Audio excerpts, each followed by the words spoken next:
You're listening to Wicked Thoughts, a podcast by Flair Castro, founder of DashoContent. This show is dedicated to helping founders and professionals understand business trends, digital marketing, and how to be a better entrepreneur.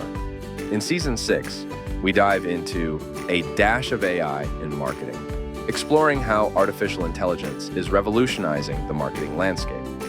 From automation to personalization, we'll uncover the impact of AI on marketing strategies and execution. Let's get into it in 3, 2, 1. Welcome, everyone. Thank you for joining us today. I am Charlene, Chief of Staff at DashoContent, and your co-host for today. Thrilled to have you here at the live recording of Dash Ed X Wicked Thoughts podcast. We are at Season 6, Episode 2. And then everyone on the call here is, basically you're our live studio audience. So you're part of the live recording. We're excited to have you contribute to the energy of the episode. If you're here with us, but you prefer not to be published publicly, no worries at all. You're welcome to stay, enjoy the session, enjoy the talk, and then catch the polished podcast when it's released on Apple Podcasts and Spotify. And the video version will also be released on YouTube. So in just a moment, we'll have the host, Ms. Flair Castro, kick things off. We'll dive into the episode. We'll introduce our speaker, who is here to share their expertise, stories with us. It'll be casual conversation. And then towards the end, you can drop your questions in the chat and we will answer it as best we can. So let's keep the welcome brief. Jump right into it. Thank you once again for being here, and let's get started. Please welcome the host, founder and CEO of DashoContent, and host of Wicked Thoughts podcast, Ms. Flair Castro. Thank you, Miss C. Welcome to Dash Ed at Wicked Thoughts webinar and podcast series. So for Season 6, we are tackling AI in marketing. I'm Flair Castro, your host, founder and CEO of DashoContent, and of course with me is my co-host, Ms. Charlene Verlove, Chief of Staff of DashoContent. So what is DashoContent all about? So I'll do just a quick introduction about who we are. Just for context, so DashoContent is a content subscription platform and AI marketing company. So what we do is that we help marketing teams and startups supercharge storytelling for their brands through content, code, and community. Now, what is Dash Ed? Dash Ed, this is our education arm, and Wicked Thoughts is my personal podcast. So we decided to mix both and combine both initiatives in order to champion AI in marketing for Southeast Asia. So without further delay, let me introduce Ms. Lian Lacaba. Ms. Lian here is the co-founder of 2 a multi-awarded remote executive assistant service company that specializes in switching service-based entrepreneurs from owning a job to owning a business with a highly trained AI-empowered executive assistant. Ms. Lian, welcome to Wicked Thoughts and Dash Ed. Very excited to be. How are you? How are you today? Good. Very good and pretty day here in Cebu so far. Thank you. Thanks again for being with us for this episode. And we actually titled this personal branding because I realized you are the one champion of personal branding. There are a lot of executives that really struggle with positioning themselves. There are times when I receive inquiries also, they would say, oh, I love how you're doing your personal branding. I love how you're creating content. And they're really struggling with this. But in your case, you're not. Can you share with us your journey so far and how you're doing your personal branding? So it's funny because I didn't realize it, but of course now looking back at it, I did personal branding when I was 14 years old. And I did it, of course, young. it was a quote unquote pen name at that time. Like I had my pen name when I was 14 was Imperfect Princess because I was writing like a lot of fiction and poems and like dramatic things that happens to 14-year-olds. So So that's how I kind of got started into loving like creating personas for myself every single time like I'm doing something new. Like when I turned 18 and I started traveling, it became the traveling pygmy, as in someone who's less than 5 feet. And then when I started my current business to XU, I switched it to virtual ate, so VA still, but I'm your virtual ate creating VA content. So that's kind of where my love for branding myself for different stages in my life started. Was way back when I was really young, and of course now I've just stuck to just my name, Lee and Lacaba, for my branding. But it started from having personas in my head of like, oh, this is the character of the game that I'm playing. This is what I'm choosing, and then every single time it's fun for me to kind of tell stories, tell other people's stories, still kind of writing fiction, but of course more related to real life kind of work. I like how you said character. Do you play games as well? Yeah, I play also a Dragons. I'm a level 14, 15 cleric. Oh gosh, that's Wow. really geeky, Missy. It's Yeah. Dungeons and Dragons. That's another level. I love it. A different level of storytelling Yeah. and character Yes. development. And I love how you shared that even when you were still young, you were really into content creation. I think during our DashCon, you also shared that you wrote books, diba? Yeah. I have like 5 published fiction books on Amazon Wow. randomly. Are those for Motivation. entrepreneurs mostly No, or it's for young adults? fiction, young adult fiction. Fiction. Yeah. Yeah. It's like really old. I want to take it down, but it's also a way. No, don't. I'm a published author because I have You books should. I wrote when I was 16 or 18 on Amazon. So yeah.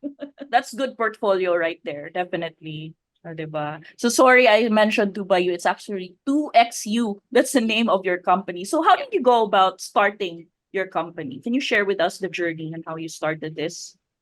Yeah. So started doing the content thing when I was 14, 15 years old. I got my first ever Yeah. job freelance right there. And then when I was 18, so almost 10 years now, I joined this startup company that Mm. was publishing books for, so of course for me it's like a huge bookworm. Mm. Okay. So I was working for a publishing company, became CEO of that when I was 20 because I was like Wow. young and they were like, oh, we're starting 2 other companies, but we need someone to run the publishing company. I raised my hand, got trained Wow. basically in that whole path. And then I automated things enough when I was 23. So 3 years after I became CEO, I was bored because I had nothing to do because I delegated everything to everyone. That's a So dream. yeah, so that's kind of like how kind of 2x you kind of have, and like how can I have other people experience what I experience where Right. within like 3 years of running a business, it's completed automated off of me. So 2XU started as a course of I jokingly in my head I call it of how to be a foreigner boss to Filipinos. Basically in the right way, not how not to be a jerk boss 101 basically. Because of course I wanted to educate foreigners of like, hey, Filipinos are amazing if you know how to like manage and work with them right. So it started there. We became an agency when one of our students said, hey, I love your course, I love what you teach, but I don't want to do it. Can you do it for me? So then we switched into an agency in 2019, right before the pandemic and everything else. And we've kind of just been growing ever since. So it's been a funny journey from that 15-year-old girl who was just figuring out how to do freelance writing. But that's a huge leap, no? I mean, from doing your own thing to being part of a company and now managing your own stuff, right? Like, how big is your team right now? How many people are you managing? I think last I checked, we were 27. And we're hiring right now. So Oh, I huge. was the last, yeah. Last I checked, yeah. So you must have a pool of, I would say, customers right now. I mean, you've definitely helped other CEOs as well, right? Yeah, we've been lucky with referrals and just word of mouth most of the time for 2XU. And then they're mostly from the US. Tama, Uh, no? it's a mix of US, UK, we now have Dubai, Wow. Italy, and Australia.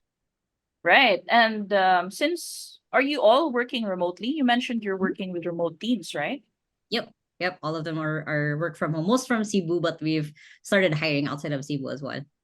Wow. And how is it managing? Can you share with us how you're managing a remote team? Because I know it's usually a struggle, right? I mean, I'm imagining I shared this with Miss C as well. I mean, if you remember Miss C, I mentioned na when we were running 30 Media, most of the setup was really offline. Like we have an office, you can see Mhm. people, you can really talk to them. But during the remote team, and since you're growing you grew your team in the middle of the pandemic, tama no? Mhm. Yeah. How is it for you? Is it what are the pros and cons in running a remote team for you? Well, I know the cons really is that there is less there's more we're more prone to miscommunication. That's kind of the biggest one. Like a Hmm. chat, I in my head I was like happy to chat. When they receive it, they may think like, oh, she's mad, or oh, she's saying this and this and that. That's kind of the bigger one. It's really prone to miscommunication, or just things also not being communicated at all. Like sometimes like I admit this to my team sometimes. I'm like, I have plans, I have lots of plans, I just haven't been able to communicate, but I have lots of plans. So that's the biggest con that I'll say with it. However, like the pros is of course uh like we have moms in the team. We have a lot of some single parents, some people who are Right. take care of their parents as well, or their grandparents. So it offers them that sense of freedom where they can take care of their family members. They can also travel. Like a lot of our team members travel internationally. It's like they'll chat of like, oh yeah, so and so is in Singapore, so and so. I Are know you going to are they also going to the Taylor Swift with you? one of them went to Japan. One Wow. of them is also going to Singapore. I forgot Oh, which. flex. Yeah. So that's kind of the nice thing with remote teams is they're able to have a life with their career, not just career and then a life. And then of course, like the other one is that for us, at least, since we do have clients all over the world, they're not limited to like time zones. They can be more of a Mm, flexible shift that's versus true. to an office. That's just the shift that they're doing. So there's a lot of just freedom in having the remote team. Right. And then since you're helping, let's say CEOs, right? I mean, they start with being I would say doing their things, doing their business solo, and then they start automating stuff. They contact 2XU, they Mhm. ask for help. How do you usually approach the problems that they ask you about? Like how do you solve their problems basically? So our main one is, of course, we have our we hire remote executive assistant for them. Like we call them our Mm. RAs, basically. So for us, like the process is, I try to find out first if they need one. Sometimes they actually don't need someone Oh, else. like you Um, really tell them, oh, you don't need someone, you just do it yeah, yourself. yeah, Really? yeah. Okay. Like, oh, no, you just need actually this tool. Like, oh, no, you can need this. You just need a marketing. I've referred Dasho to Oh, them as well. Like, oh no, you just need like oh, Dasho. thank you. I've done that multiple times. So it's first assessing that of like, do they need essentially their Right, RE become, which is why we're called 2X. They become their second brain in the business, like become the right. right person. So then we go through that. We go through like what needs to be automated or created, starting up our procedures, and then I can get very nerdy from there, on at least systems wise, but we create assets, we get templates for our clients. So there's a whole, we call it our 2XU BOS, or 2XU business operating systems. We build that within the client's business. So then within like 6 months, their EA essentially is running their business for them. Right. So everything is in automation. Speaking of which, where does AI come in for your remote executives? So it's a mix, and it depends on the client and their industry. Like we have EAs who help use AI in building courses. Like I was amazed the other day, because right now we're upgrading all of our training systems into XU, where she was able to have AI describe what was on the slide and then create like a whole video, like a solid 5 minute video using From AI. slides. Yeah, from the slides. Like as if it was teaching what was on the slides, and I was like, that's different. And of course, there's them using it for like social media, for content creation, or for emails, for just drafting really difficult emails, and making it a little bit easier, or just brainstorming in general. So within our EAs, there's been a big pendulum basically of how people are using AI in their day to day. Right. And do you outright tell your EAs like, hey, we'll only hire you if you know AI? Because it's something that we were trying to do as well for DashoContent. It's like, how do we filter all these applicants for creatives and writers and make sure that they actually know how to use AI to basically empower them or become their co-pilots? Do you also do that kind of filtering, or like part of the business description they have to use AI? It's harder, which is like for me, like the way that I've solved that is, of course, like I have my YouTube channel that has a ton of content AI. 20,000 subscribers, That's huh? insane. Congratulations. Thank you. Um, Grabe. so we've as they start through going through the hiring process, one of the first things that we ask them to do is like, hey, go through this playlist of YouTube videos, which then redirects to my YouTube channel. But that already like, has a sprinkle within it, like how to use ChatGPT, how Yeah, to we now have content on how to use Google Gemini. So it's I don't expect people to know AI, but they need to have at least the want to learn about it and not the fear of agree. yeah. Agree. And even internally, I think Missy would agree.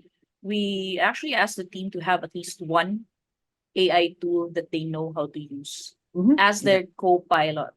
Diba? Mhm. Missy, how about you? What's your favorite AI tool? I'll ask you first and then Miss Lee.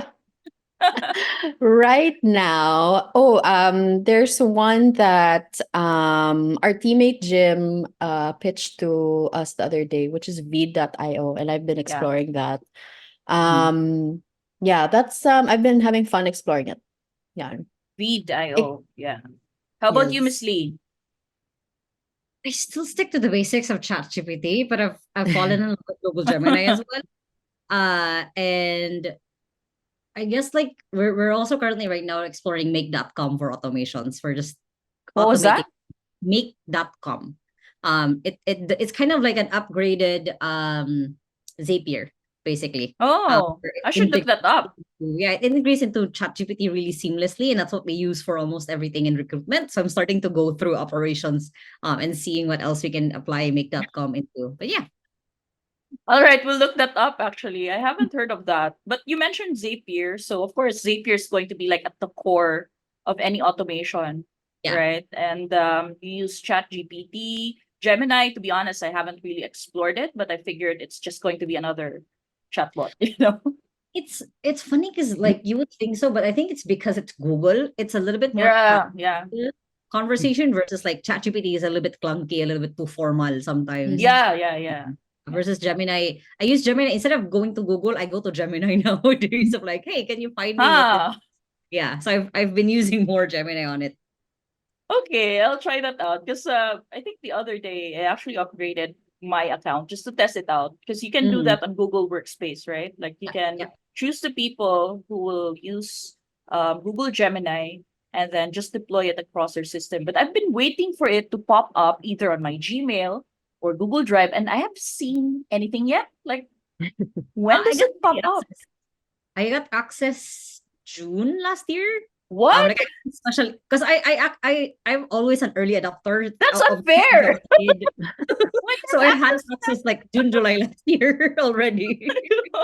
Okay, that's unfair. That's why I wasn't able to figure out Gemini. But yeah, speaking of early adopter, I remember it was December, I think December, right? 2022. ChatGPT came out.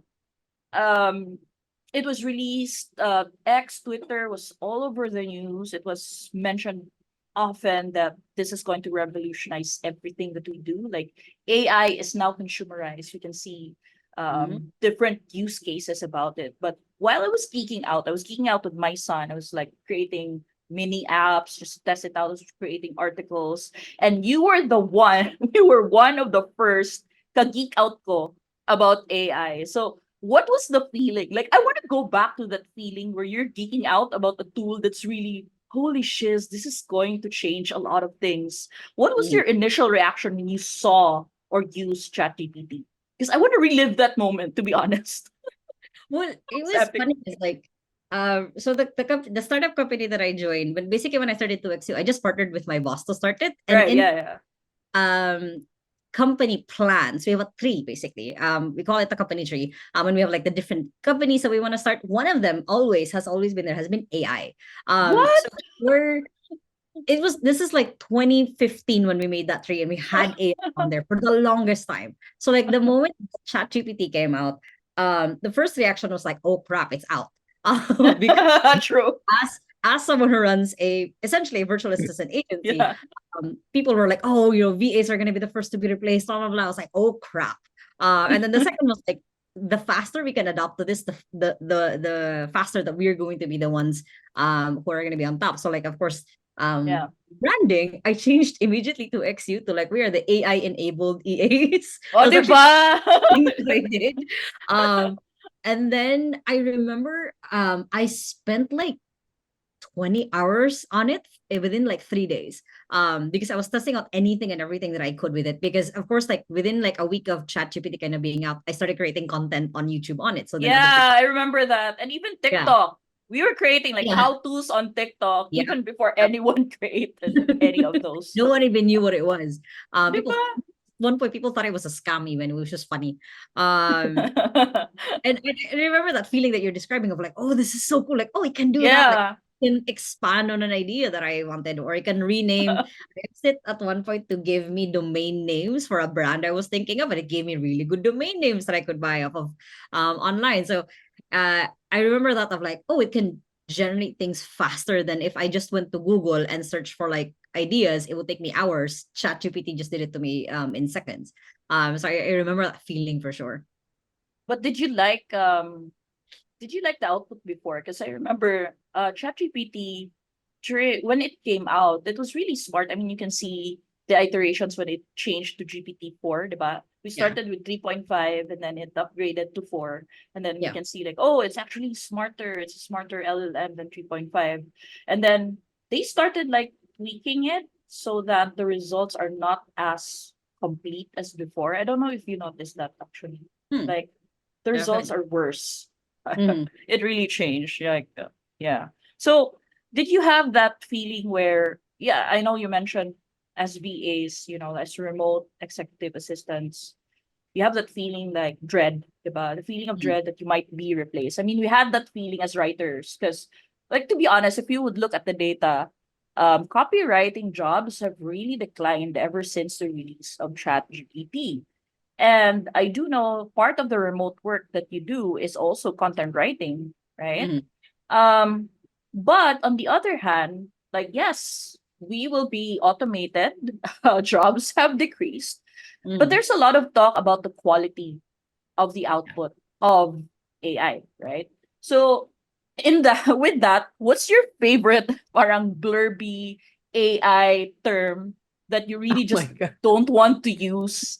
Because Di ba, Missy, the other day I was ranting to the team. I was like, in the era of AI, in the era of AI. And then you can see that every single content, you can see the same phrase over and Yeah. over again. Do you see that same pattern, Miss Lee? I mean, with a year that we've been using it. There's a list in my head, which is Di ba? We it's have a list. We have a We have list a too. list as well. Yeah, we have a it's list. almost like the email part. Like it's like I hope this email finds you Hope this he finds you good well. for you. It's always that, and I hate. It's like a weird pet peeve in my head, and I've taught our team to like when if you're going to use ChatGPT to write an email, look for that first line because it's always gonna be there. And I was even I'm going through actually a certification on how to be like a AI certified person for consulting. And one of the things was like, hey, create like an email series basically for someone that was part of the test. And I've said, write me 5 emails for so and so launch, blah blah blah for marketing. And it every single time I was like, I hope this email finds you. I'm like, and I Every had to single time. Every every single single time. email. And so I had to like tweak, of course, the prompt of like make sure to not include. So then it gave me like the right thing. But that's my biggest pet peeve. Is like I will know that that person wrote this with ChatGPT. Um, The other words unleash and Unleash. what's empower. another one? Elevate. Elevate. Elevate. Elevate. Oh, it makes my skin crawl. Oh my That gosh. funny enough for Google Gemini, it doesn't use it as much, which is why Really? I kind of like using Gemini more. Like I'm in the middle of like wrapping up the book that I've been writing for the last 3 years, and I've been more using Gemini versus ChatGPT Really? for like the parts of it because it doesn't do the cliche parts of it. Again, mostly probably because it's by Google, but I find Gemini also still a little bit young versus Mm. ChatGPT's capabilities though. But have you tried Claude for writing? Because I heard it's more human-like. I've heard Claude? of, I haven't yet.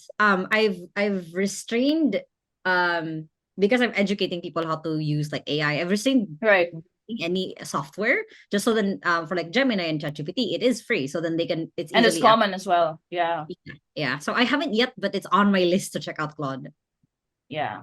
Actually, I still have to tell the team as well about using Claude, but it's closer to writing, it's closer to Like human writing than mm, all those blurby cliche stuff. Yeah. yeah.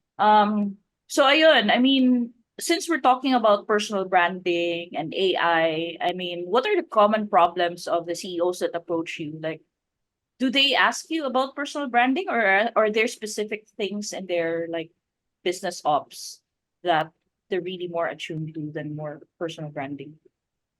It's more of and I have the same problems. I understand where they're coming from. It's more really of the consistency of creating branding. So Oh, for, as a really good example, like if I was in charge of it, and thank God I'm not, if I was in charge of maintaining the newsletter for my LinkedIn, I would pop once every 3 months. But because my assistant is the one taking care of it, it's more consistent than if I was the one maintaining it. And it's really because, of course, when you're business owner, we compete with like the shiny object syndrome of like, oh, what's the new yeah, we're doing, or of course the bajillion million other things that we're being pulled towards in the business. So when it comes to personal branding, because even though like our clients come to us for operations, they see yeah. like I'm the one who talks about branding and marketing. So Diba? Yeah. I consult with them about it as well. And it's that like that's the main thing that they often need an EA for is um making it appear that they're consistent on their social media platforms that they've chosen. So the EA posts as them or engages on posts as them, just so they can have that visibility, consistency, basically. Like I said, like if it wasn't for my amazing assistant, I wouldn't be consistent on LinkedIn at all, just because I'm looking at so many other different things. But it's the consistency is their biggest, and you'll know this, Miss Flores, like you're maintaining Yeah, true. your branding. Saying with Miss C, like it's that consistency that we really need that sometimes is just not apparent or ends up That's getting done. true. Yeah. And I would say consistency is super underrated. Like there are a lot of CEOs out there, or even like marketing leaders who think that just because they can deploy one intensive campaign at the start of the year because Yeah. everyone wants their, like New Year resolutions fulfilled. But then you can actually see like at the end of March, like this month, it's gonna taper off all Yep. their consistency stuff. Like they're very intense at the start of the year. But then like it slows down and people are not consistent anymore. They're not posting. And this is like I actually agree with you. Consistency can be a superpower, and this is Mhm. what they don't appreciate, and that's why 2x you have your customers because of that. The actual content, we have our customers because of that, because they need the help of Yeah. consistent branding on their channels, on their operations, and maintain this superpower that they have that makes it different. Ba? So speaking Mhm. of difference, like I know there are a lot of companies that are also doing like remote executive assistant. But for 2XU, what do you think is, we're talking about superpower, so what do you think is your superpower, 2XU? The one that always hear, and this is not us, like the one that I hear constantly from our clients is our systems. Like that's kind of Oh, the thing that I'm also really proud of is the fact that our systems are that way. Like I was literally on a call with our with a client like about 4 hours ago, where he was like the biggest thing he's always impressed when it comes to 2XU is the fact that we have systems. Like he's worked with other cool. marketing agencies or outsourcing Yeah. agencies. It's the way that we do have different step-by-step ways. So then for the client, we literally take them by the hand through the process of having an EA. They never feel like they have to follow up with us or to check with Yeah. us. We have the systems in place. Because I've seen and I've been basically an agency that didn't have a lot of those systems that we had as of like today. We didn't have it like two years ago, even as early as 2 years ago. But because I kind of superpowered 2XU to the way where getting to the point where I'm not running it or I'm not in it anymore, so I can start like the next thing that I want to start. That the systems I've leaned into, and like of course now with AI, it's even going to be more amazing within the next 6 months of what we kind of we're hoping to build. I know. I mean, that kind of superpower would be nice if I can just like disconnect, like as a leader myself, like disconnect myself from that whole, like something The like a day to day. pulse for the team, the day to day. and Yeah. then just go out there and do your thing. Because at the end of the day, what we are salespeople of our companies, right? Like we're the main salesperson of our company, and that's why we're doing personal branding. We're doing podcasts, community building. All of these Exactly. contribute to the fact that we are still the representatives, the main representatives of our company. So, ayun, Miss Lee, how do you disconnect your, I would say, persona? So Mhm. your work persona versus your personal stuff. How do you disconnect this? I'm curious to know.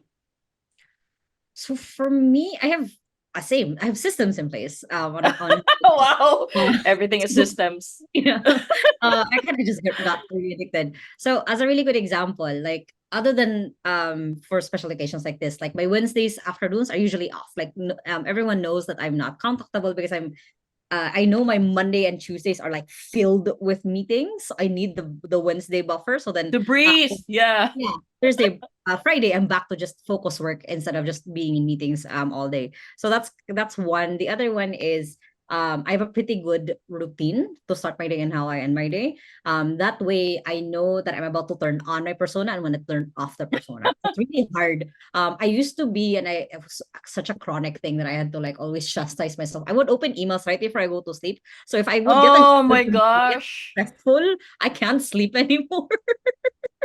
I'm like, Same. Oh my like gosh. no, nothing anymore past like I put a hard stop at 10 because like I was a lot of clients from the US who might email. But 10 o'clock, nothing anymore. I'm not looking at anything.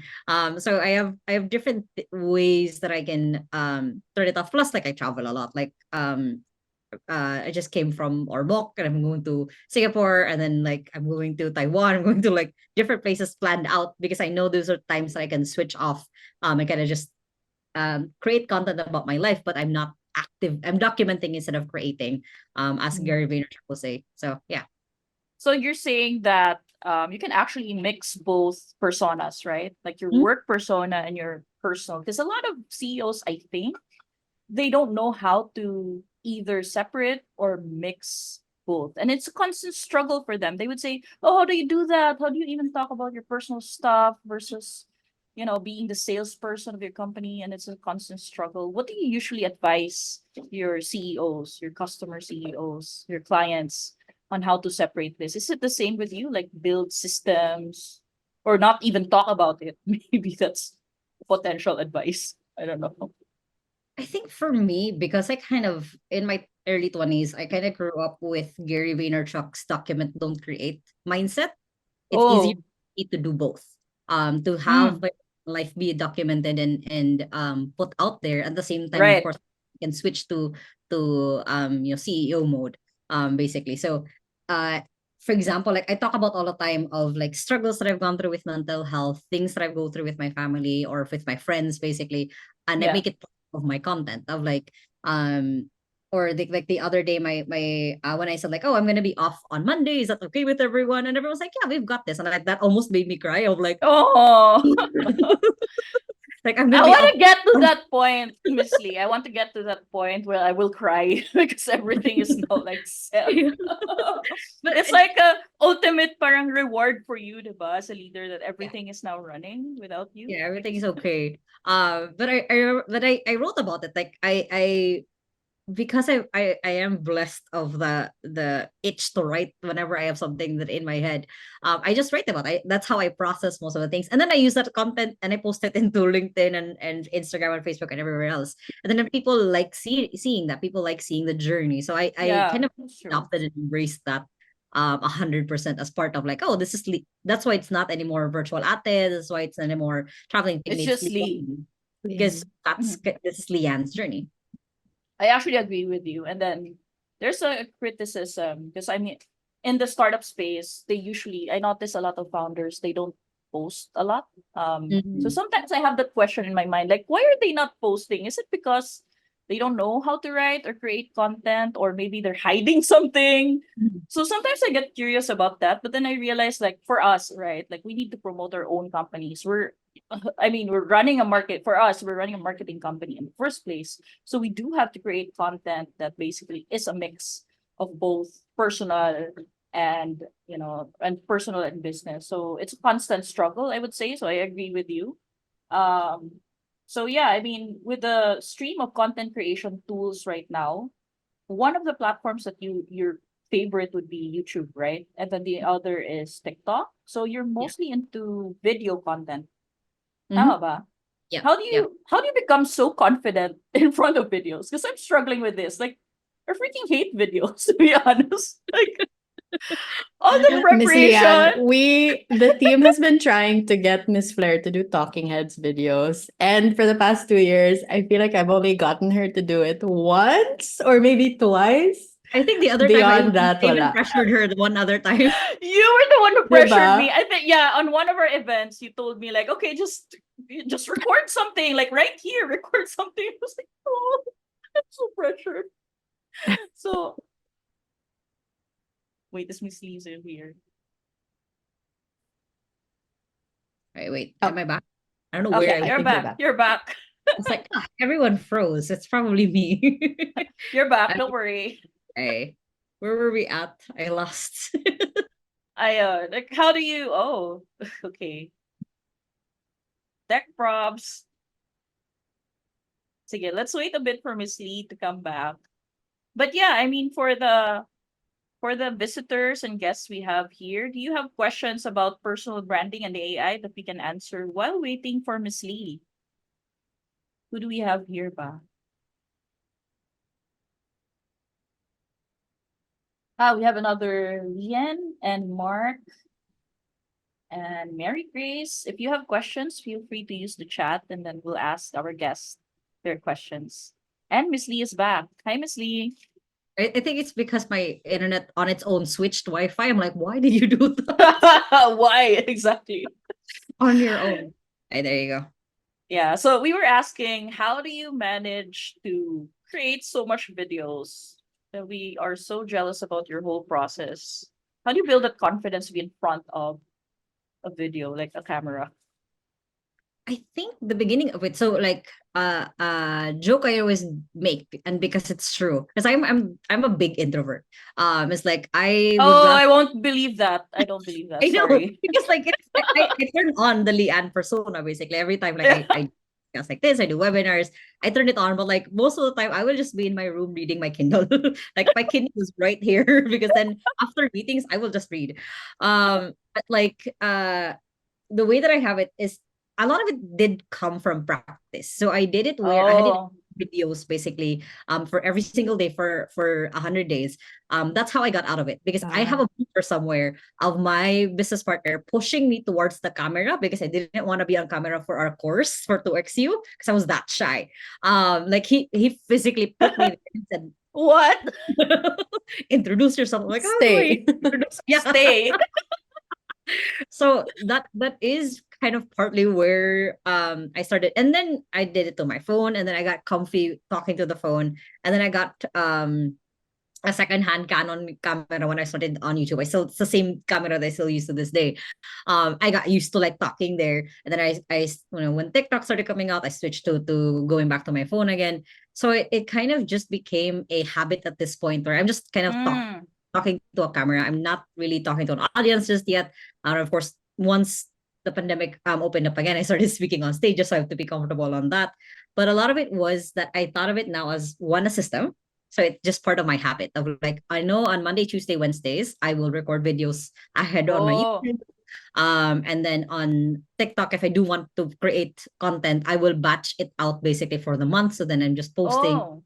past. So I do a lot of batch content. I like doing that because especially when I'm traveling, I don't have to worry about having to bring my camera if I'm traveling somewhere else. Right.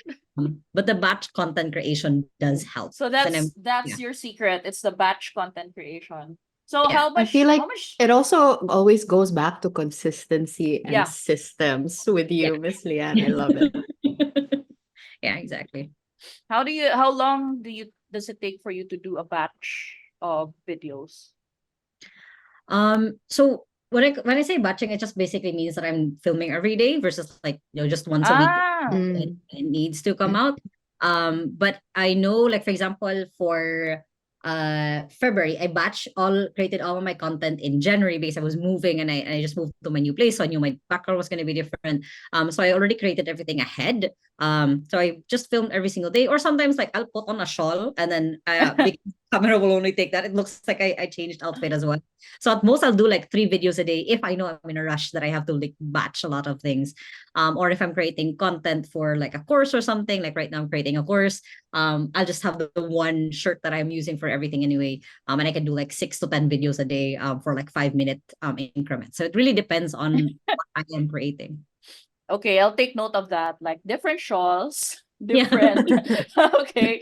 But the one thing though is like, okay, putting on makeup, like, oh my God, this takes a lot of time. And, I mean, as women, it's part of our investment, right? I mean, Mhm. aside from videos, what kind of content do you create? Is it mostly just videos for you? Do you do written content? Do written, just because that is my kind of bread and butter, but at the same time, like I still type faster than I talk a lot of the time. Uh, What? You like already talk a lot. I mean, you talk so fast. So does that mean you type much, I can much write Even an faster? faster. if I'm in flow, I can write a whole 1,000 word article in 30 minutes. I've timed myself. Holy shit. So You're like I know that, so I can fall back to that when I'm like really out of it. Like I don't want to be on video or anything. I just write.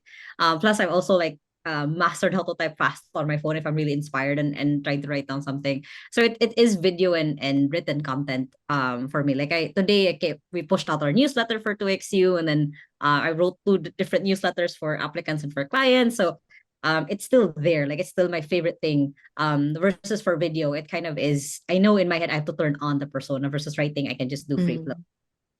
Okay, so who is Lian without the work persona? Lian without the work persona. It's funny because like in my head it kind of melded together because it had to be melded together, like who I Yeah, am. yeah, for sure. But Lian without the work persona is the basically is the ate. Is like I take care of everyone else. I make sure everyone is good, versus like the persona. Lian persona is more of like, okay, you have to get this done, versus me taking care of you. You have to take care of this. I think that's the Uh, biggest kind of difference between the two. Plus it's the Lian who again is just reading a book in a dark corner. I read a book last Friday where I didn't realize it was already 9 p.m. I was just in dark in the room. And it wasn't until my in the my zone, diba? yeah. Wasn't my boyfriend checked on me like, "Are you okay?" I'm like, I was sorry. I haven't responded to you in an hour. I was just reading my book. So So you just really immerse in worlds in your books, right? And your Kindle. What do you usually read? so if I'm not reading fiction, if not reading like business or marketing books, I'm reading like I'm right now rereading a fantasy book that I love, which is the Oh, Throne. high fantasy. I love it. Yeah. That's what I read as well. Yung mga high Yeah, because fantasy it's book. good to It's kind fun, of right? not be here, Cannot be here. I agree. to be in Not be some here. other faraway land. But yeah, that's kind of how I barely am on like Netflix. Like I'll only watch Netflix with other people. That's usually like how I consume like other kinds of content. But other than that, it's mostly the many books that I have around me. If it wasn't blurred background, it'd be so the many books that I have Okay, that's another tip. No Netflix. Maximize your time. No Netflix. Okay. All right. So let's talk about who Lian is on stage, because I know you do a lot of speaking engagements. You have this, public speaking persona as well. And you were a constant speaker for our Dash Ed events and our DashCon. So thank you for that. Thanks for always supporting our community events. Talk about your speaking engagement. Like, do you choose the topics or like events that you go to? How do you curate where you want to show up?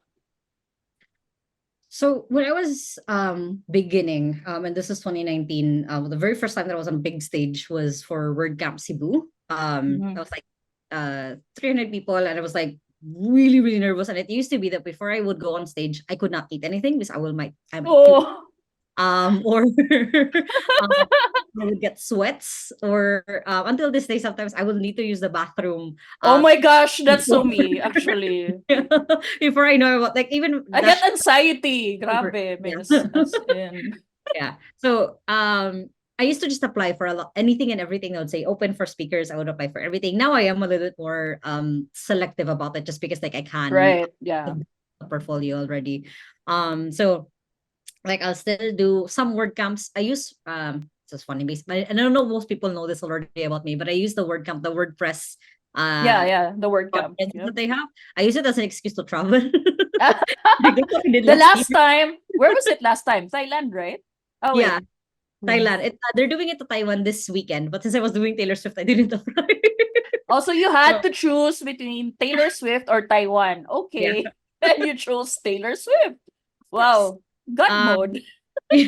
well, again, I got to the point, and nowadays, like I know that if I do want to get back into stages again, like if I want to turn on that persona, like I usually just put on Facebook, like, hey, open to doing speaking on stages again for the next year, anyone who's interested. Or I would be or I'd have friends where we'll talk about like doing an event, and then we'll do that. So it's been a mix of being able to choose and also just doing my own events, just because we've seen a need for one. Exactly. Yeah. Mhm. So it's gonna be part community building for you this year. Am I Yeah. right? Yeah, I was aiming to do workshops starting 2024. I think I'll do that second half of 2024 of doing more in-person workshops for people who want to get started. But yeah. Aside from workshops, can you share about other things that 2XE will be doing this year? I heard Mm. you were doing podcasts. Yeah. So we're still finalizing as of like this week of like what we want to call it. We're kind of debating on if we're gonna call it the 2XU podcast or the Impact Arena podcast. But that's one that we have upcoming. We're also talking about something that this is totally behind the scenes, but it's something we're calling 2X University, where we'll I love be the name. yeah, it's Nice. perfect. I'm like, oh, it's right there. It was one of our client success managers who came up with it. And I was like, that's perfect. Um, of like basically being able to train other people to also then have a really good consistent people that we can tap once we have clients coming in for the second half of the year. So we have different things in place, but right now the main focus is really the launching the podcast hopefully by April 1. Yun, good luck with that. Excited to see the podcast of 2X University coming soon. So I'll attend to the questions of some of our listeners and guests here on our recording. So Miss Lian's asked, is Gemini customizable like ChatGPT based on your experience, Miss Lee? Customizable. You basically set it up the same way that you would set up ChatGPT, and it will remember it. It's I've used on my YouTube channel. I did an experiment last month where I would use the same prompt for ChatGPT and for Gemini, and I Right. leave side by side. And it works the same way. So yeah. But how about the recent backlash they received? I don't know if you saw that. Like Hmm? they generate images that are not parang racist, non-white, di ba? But If you remember, Midjourney had the same problem. When they started generating images themselves, so they're just literally going the same process. So it's not really a backlash. yeah, Oh, that's just kind of how it learned, and now has to learn another way.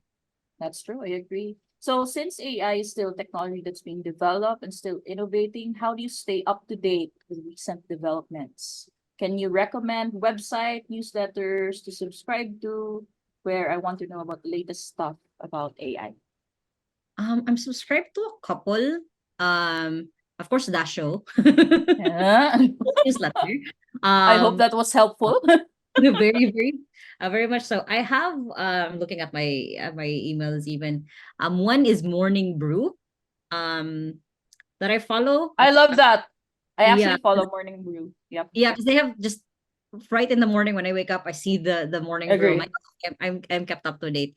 And of course, just like Google does send out newsletters as well of like, hey, this is the latest update. This is what we're doing. So that's kind of how I kind of stay up to date. It's just I have different ways to get news from different people. That's a good question. List of questions from Lian. So if our audience still have other questions, feel free to type them on the everyone chat or to me. And if there are no other questions, we can start wrapping up. So I have prepared like rapid fire questions. So the answer will just be one word. Mhm. Question for you, Miss Lee. Innovation or tradition? Innovation, Teamwork or solo?